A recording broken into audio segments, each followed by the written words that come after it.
No Brasil, regulamentar o uso da terra é um desafio marcado por muitas lutas e conflitos de interesse. Após mais de 500 anos de história e 8 constituições firmadas, é que o direito à moradia, à terra e à infraestrutura urbana foi garantido em uma lei que está completando 20 anos de existência, o Estatuto da Cidade, aprovado em julho de 2001. Se liga nesse vídeo e veja o que mudou na política urbana durante esse período.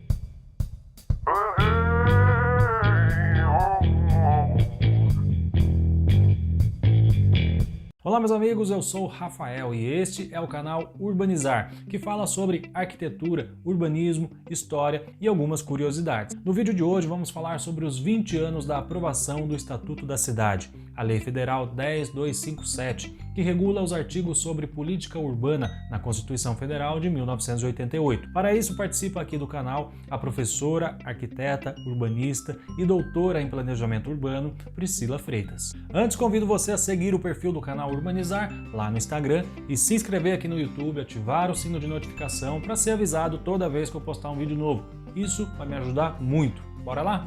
Durante a segunda metade do século XX, o Brasil passou por um dos mais intensos processos de urbanização do mundo. A partir da década de 60, passamos a ser um país urbano, ou seja, um país com mais de 50% da população vivendo em áreas urbanas. E esse processo de migração aumentou a dificuldade do acesso à terra, um dos fatores determinantes para a desigualdade social, tão presente em nosso país. Foi nesse período que surgiram os movimentos sociais em defesa da democratização de uma política urbana em prol do bem coletivo.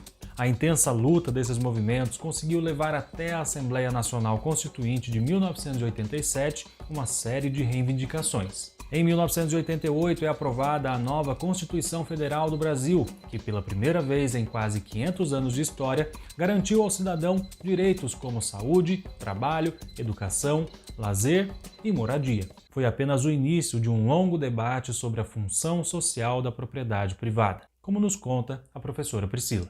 O Estatuto da Cidade é uma demanda de 1960.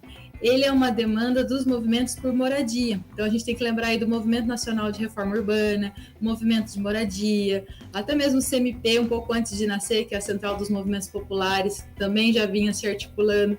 Eles buscavam um acesso à moradia que eles não conseguiam comprar a casa. E isso foi crescendo, esse movimento foi crescendo. E aí a gente tem a Constituição de 88. Aquele momento da história do Brasil foi o único momento que abriu para se colocar na lei maior do país demandas populares. É interessante colocar que em 1988 não existia internet, não existia essa rede conectada que a gente tem hoje. E precisava de uma demanda de quantidade de assinaturas, precisava de uma representatividade nacional, e os movimentos sociais conseguiram se articular de tal forma a colocar na Constituição o artigo 182, 183, que é justamente a colocar a importância da função social da propriedade. Essa colocada ali do artigo 182, 183 na Constituição foi uma vitória, porque abriu a possibilidade dessa conversa, que antes não existia. O Estatuto da Cidade já estava pronto ali, e ele já poderia sair na sequência. Por que o Estatuto da Cidade não nasceu em 88, 89, e ele foi nascer 13 anos depois, em 2001? Porque nesses 13 anos teve muita briga, e se a gente levantar na história, até no Senado, foi falado que o Estatuto da Cidade ele era comunista, porque ele buscava a função social da propriedade. E o que é essa função social? Significa que terra privada não pode ficar ociosa. Se você tem uma terra que tem acesso à infraestrutura dentro do contexto urbano, que tem acesso à água, esgoto, energia elétrica, ônibus, acesso aos equipamentos públicos, e você não está usando, ou seja, você está esperando apenas a valorização imobiliária, isso é uma coisa que o Estatuto da Cidade busca combater. Até legal falar qual que é o principal foco do Estatuto da Cidade. É esse, é combater terra privada ociosa. E tem vários instrumentos que buscam isso. Significa que a pessoa não pode ter terra? Não, ela pode ter a terra. Ela só não pode deixar a terra parada. Então, construa algo, use de alguma forma, né?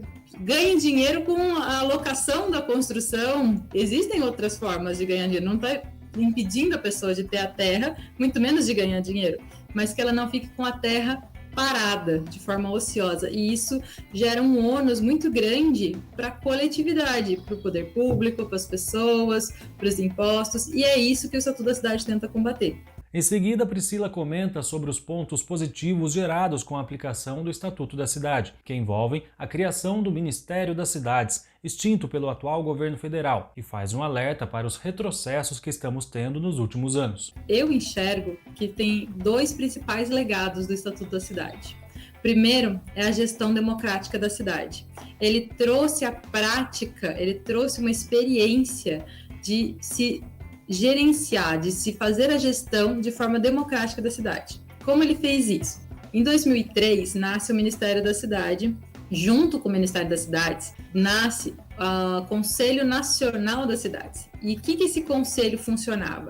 Ele vinha do município, então se fazia a conferência municipal, onde se levantavam demandas e representantes. Esses representantes, com essas demandas, iam para uma conferência, que é um grande ajuntamento estadual, para fazer a grande conferência nacional, onde ali na Conferência Nacional sairiam as pautas para o Conselho Nacional das Cidades e os representantes vindos desse processo que iam compor esse conselho. Então, quando a gente fala de gestão democrática da cidade, esse aí, até hoje, é um exemplo internacional, é a prática desse conselho, do Conselho Nacional de Cidades, que é você realmente fazer a gestão do território a nível nacional, numa extensão territorial como o Brasil, trazer realmente essas pautas para o governo federal, e ali a gente tinha defesa não só do assunto, que eram as pautas trazidas, então o que tem de demanda nacional, mas o Conselho opinava, inclusive no direcionamento das políticas públicas saídas do Ministério das Cidades, eram também direcionadas, opinadas pelo Conselho.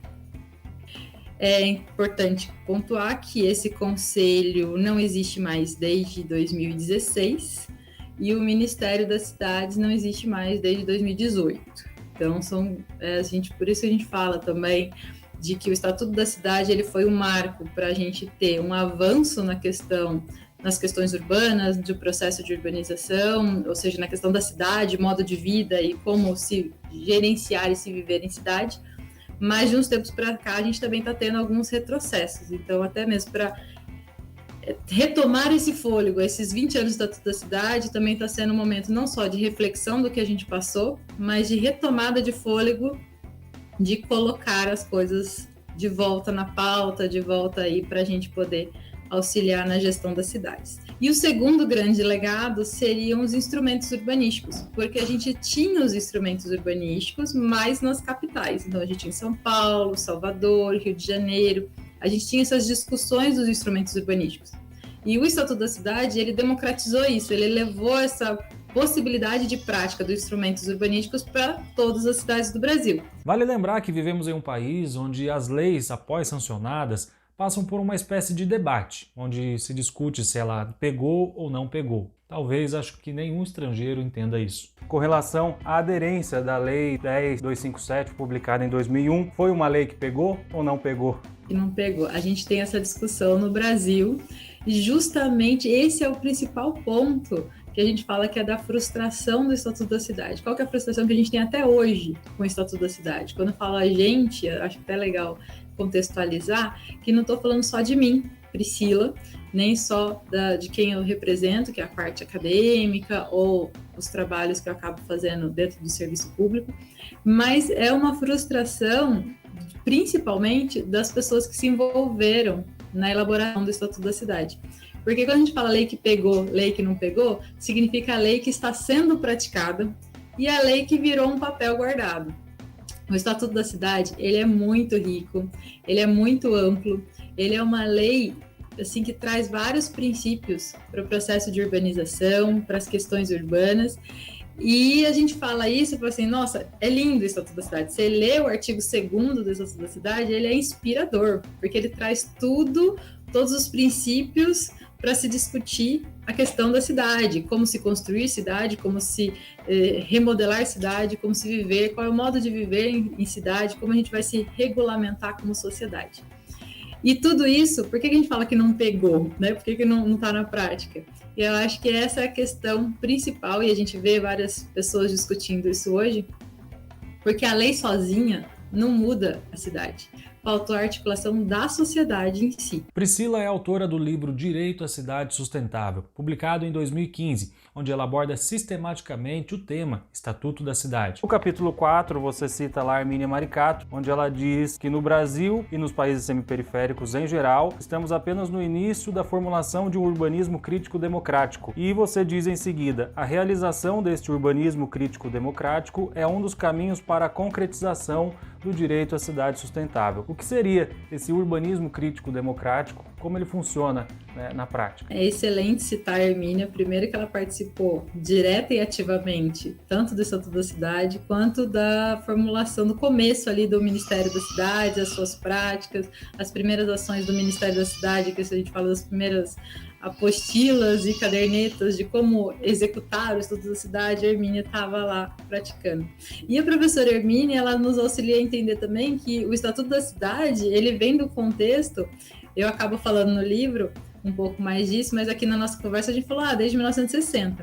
Se pegar uma fala da Hermínia, ela fala que o Estatuto da Cidade é um reflexo de uma ação da sociedade brasileira desde 1888, que, ou seja, a gente está falando aí desde a Lei de Terras, 1850, a Lei de Terras, 1889, a gente fala da abolição da escravatura. Então, a gente pega todo esse histórico do Brasil, que isso auxilia todo esse histórico de 1900, desde a Lei de Terra, 1850, desde a abolição da escravatura, auxiliam a gerar hoje a terra urbana privada ociosa.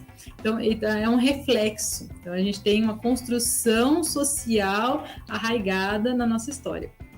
E quando a gente fala, né, a Hermínia já estava falando há uns 10 anos atrás, desse urbanismo crítico-democrático, que significa urbanismo, a gente discutir questões urbanas, discutir forma de viver em sociedade, formulação, criação e remodelamento da cidade. Crítico é você ter autoconsciência, você ter saber o que está fazendo, por que está fazendo e como está fazendo. Você tem autoconsciência das suas ações. E democrático, que não é você, nem sua frente, nem quem você acredita, é você ajuntar com os seus diferentes. Então, por isso ela fala do urbanismo crítico democrático. Para finalizar, a Priscila comenta sobre as perspectivas para o futuro do Estatuto da Cidade e fala como a sociedade pode participar e contribuir para juntos alcançarmos o direito à cidade sustentável. Eu acho que uma coisa prática que a gente tem agora, de imediato, na cidade de Jacareí, é a discussão do plano diretor, que é uma discussão que está em aberto, que está acontecendo. Apesar da pandemia, ele está acontecendo muito de forma virtual, então tem algumas coisas, aconselho a entrar no site da prefeitura da cidade, ali tem alguns links falando dos caminhos, tem algumas reuniões acontecendo de forma virtual, estão se fazendo algumas dinâmicas, porque é um momento que está aberto a pauta do plano diretor. O plano diretor, como a gente comentou, ele é mais um instrumento urbanístico, mas ele auxilia no direcionamento das ações de políticas públicas na questão urbana.